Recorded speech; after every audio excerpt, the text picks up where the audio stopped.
Patients inside this psychiatric hospital have been getting sexually assaulted for years. It's a Highland Ridge Hospital. And employees say they were trained to not report it. I was told verbatim not to call 911. I mean, we just kind of did what we had to do to keep our jobs. It's a story we started to expose more than a year and a half ago. Highland Ridge Hospital. It's a hospital and I need somebody here stat. Holy crap, this place is bad. Even from the second I got there, I knew, I'm being exploited. The state admits there's a pattern. On one hand, they've labeled the problem as habitual, but on the other, they've given second, third, and fourth chances to a facility that admits it can't keep its patients safe. Harm coming to patients is unacceptable. If it's unacceptable, then why not shut down the facility? This is one that everyone needs to take a hard look at. I'm Fox 13 investigative reporter Adam Herbetz, and for the next 4 nights, we'll be right here taking a hard look at Highland Ridge Hospital in Midvale. Our series will show you why its doors are still open and what we found is really happening inside to some of Utah's most vulnerable patients. Please put them down. Hey, put those down, we don't want to do that. It's Thanksgiving Day 2021 and Unified Police are trying to calm down another incident at Highland Ridge. Just had my freedom stolen. I've been here for 24 hours, I haven't seen a doctor yet. They've been out here for more than 100 cases since 2019. More than half the time, documents show it's because someone was reported physically or sexually violent. I've worked at other facilities and I know that there is a way better standard out there, and Highland Ridge is the lowest of low. The state has revoked the hospital's license at least 3 times after identifying dozens of problems, from over-medicating patients to falsified paperwork.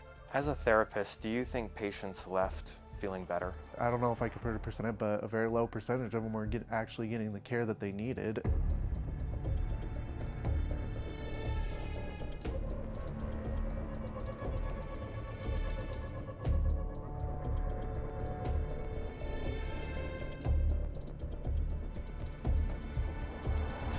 Highland Ridge is basically a holding pen. You put them there, you put them on medication, and you leave them. As you can see, some employees do not want to reveal their identity, too afraid to damage their careers in the healthcare industry. Others say they don't care anymore. I probably knew about 10 to 15 when I was there. Sexual assaults? Yeah. The stuff that happened, it just makes me feel uncomfortable. Michael was 15 years old when he was at Highland Ridge for depression.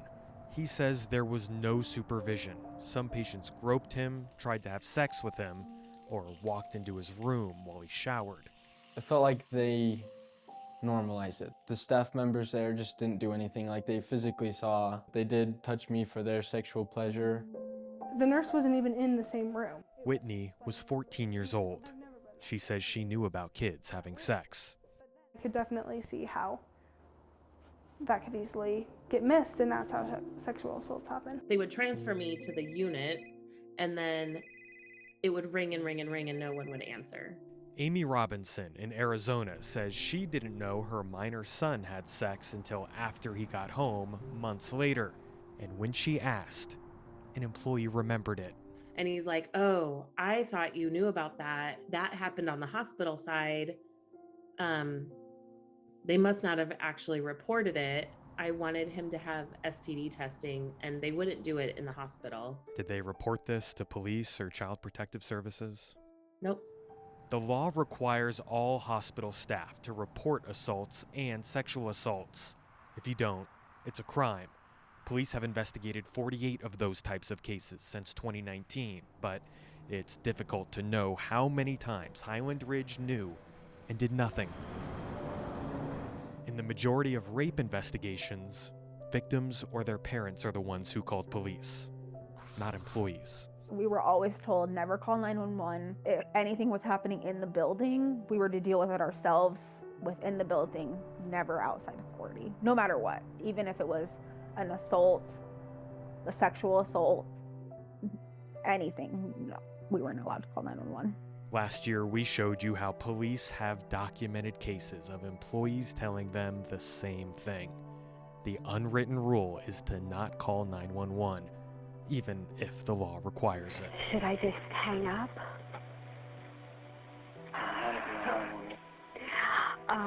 We think our patient may have died.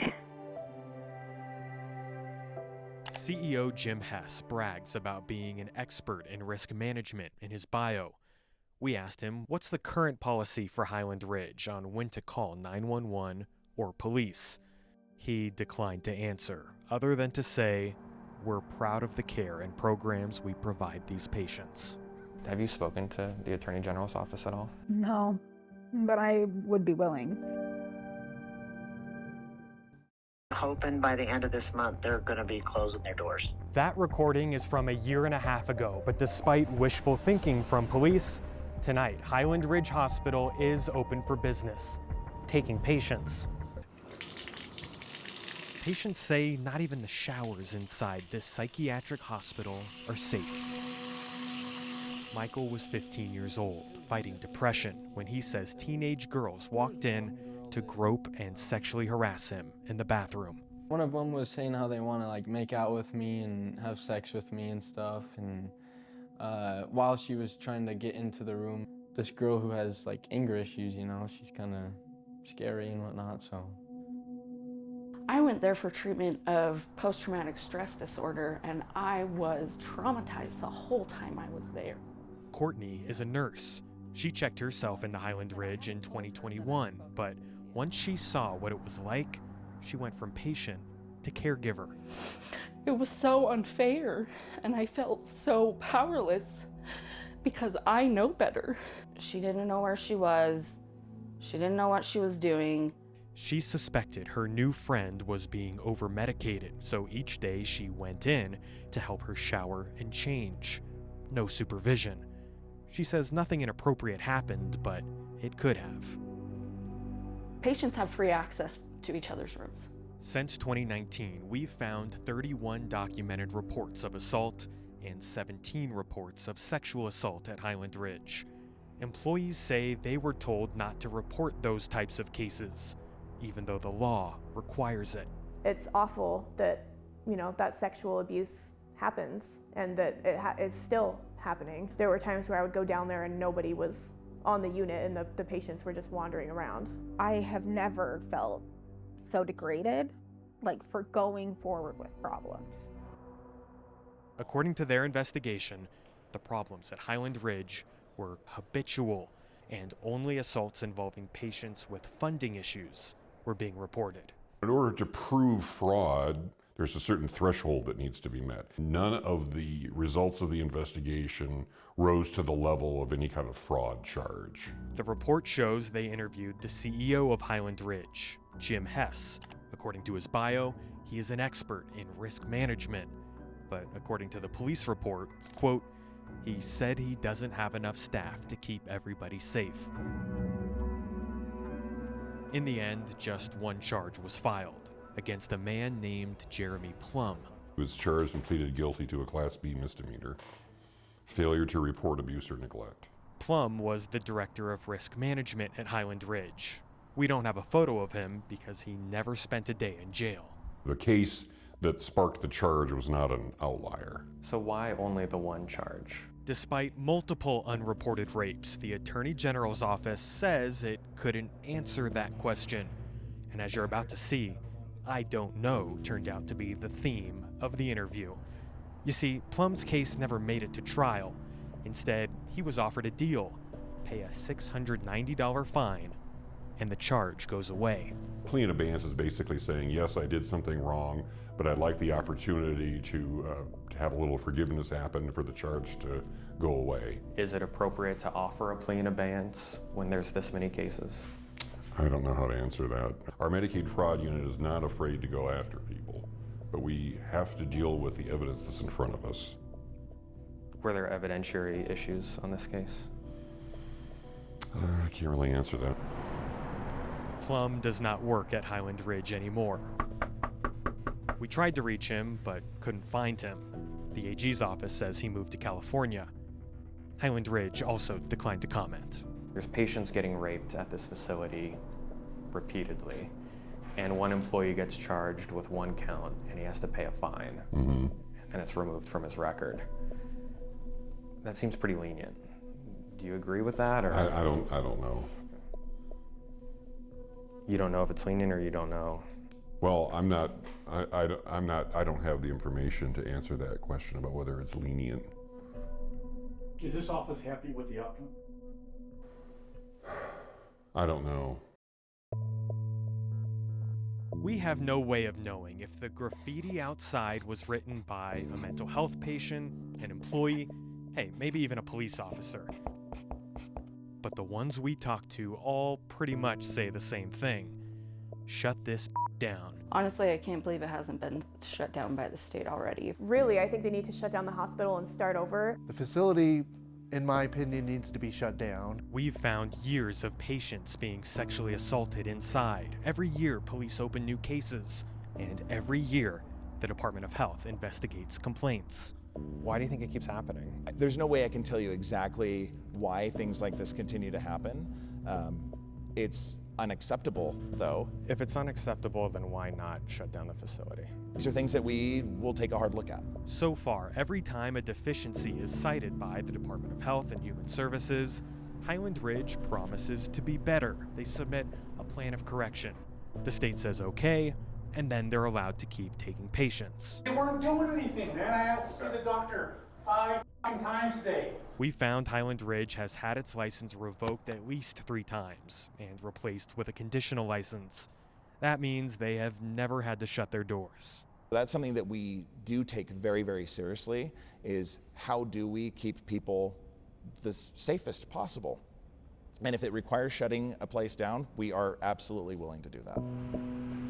But the Utah Department of Health and Human Services has never shut down a psychiatric facility. In the past, Highland Ridge has been able to get back into good standing by promising to retrain staff, but employees like Emily Rose say that doesn't actually happen. She left in 2020. The retrainings just looked like the administration would come sign a bunch of papers to be up to code. They just basically had you sign something? Yeah, we had to sign it, they had to sign it. That was it. There was no reading, there was no teaching. They just signed some papers. We went about our way. We have such limited resources for psychiatric hospitals. We only have a handful of them in the state, and so they provide a really essential resource. Does the good outweigh the bad? How many patients have to be hurt for something to actually change? No patients should be hurt. Not every bad thing can be prevented. Not every death can be prevented. But we have a duty to make sure that we're doing everything we can to prevent as many as we can. It's a choice between patients being sexually assaulted versus not having a place to go. That's how it's been told to me. It has been on my radar since it was first brought to my attention by your news story. This should not be something that gets lost in the shuffle. Lives matter. These children matter. State lawmakers responding to a Fox 13 News investigation that exposed years' worth of physical and sexual assaults at a Midvale psychiatric hospital. Fox 13 News found dozens of reported cases, but the state keeps allowing the facility to stay open. Now lawmakers say enough is enough. Highland Ridge Hospital must be shut down or have its leadership removed. Well, these lawmakers say at first they didn't think they would have to step in, but now they've noticed we've stuck with the story. Cases keep piling up, and patients say they are leaving this place worse off than before. Our adolescent unit has been, we've had a number of incidents on that unit. This recording is of Highland Ridge Hospital CEO Jim Hess being interviewed by a special agent with the Utah Attorney General's office. One of the findings was that the state said we weren't reporting everything we needed to report.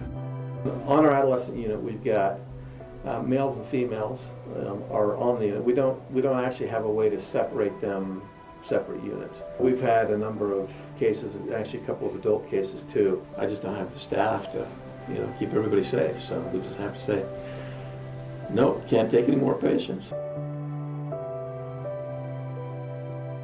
Are you happy with the state's level of oversight of psychiatric facilities? Yeah, thanks, Adam. This is something that I'm very concerned about. I believe that you're referring to Highland Ridge. Am I correct on that? Yes. Yeah. So this is something that has been brought to my attention. Something that we are very concerned about. There is a review happening right there. I believe that there have been some law enforcement investigations there as well. There is a process that we have to go through by law. We will go through that process and execute faithfully on that. I will say that there, something that has changed is that there is a full-time monitor there at the hospital now, and that is something new. So that if there are issues or those complaints come in, we have someone there monitoring full-time. And again, if at the end of the process, at the end of the review, then that the evidence weighs in favor of a license revocation or shutting down the facility, we will execute on that as well. A psychiatric hospital in Midvale choosing to shut down after years of patient safety concerns uncovered by Fox 13 News. Investigative reporter Adam Herbetz has been tracking it since 2021 and has tonight's update. Well, yeah, obviously this is not the first time we've been out here to Highland Ridge Hospital. The governor just recently mentioned this facility by name at his last press conference, and the hospital has lost its license now 4 times. It's something that they've bounced back from, but every time it always comes down to patient safety. In fact, some police investigators have referred to this hospital as the rape hospital because of how frequently patients are assaulted inside and how infrequently the staff report those cases to police. Now the question is, what's going to happen to the patients that are there, and what does this mean for the state of Utah? Fewer beds, but the people we talk to say this isn't a numbers game. They're not just beds, they're people, and they need to be safe. So if we went from 10 psychiatric hospitals to 9 psychiatric hospitals, you'd be okay with that so long as there's something to still help people in the community? Absolutely. If what we're saying is this place can't provide appropriate, safe care for people, then it has to be shut down. Yeah, I knew the time would come. I just didn't know when. There was plenty that was wrong about Highland Ridge, and I remained optimistic. I'm a little surprised it took longer than I thought, but everything comes to a time, and this was the time.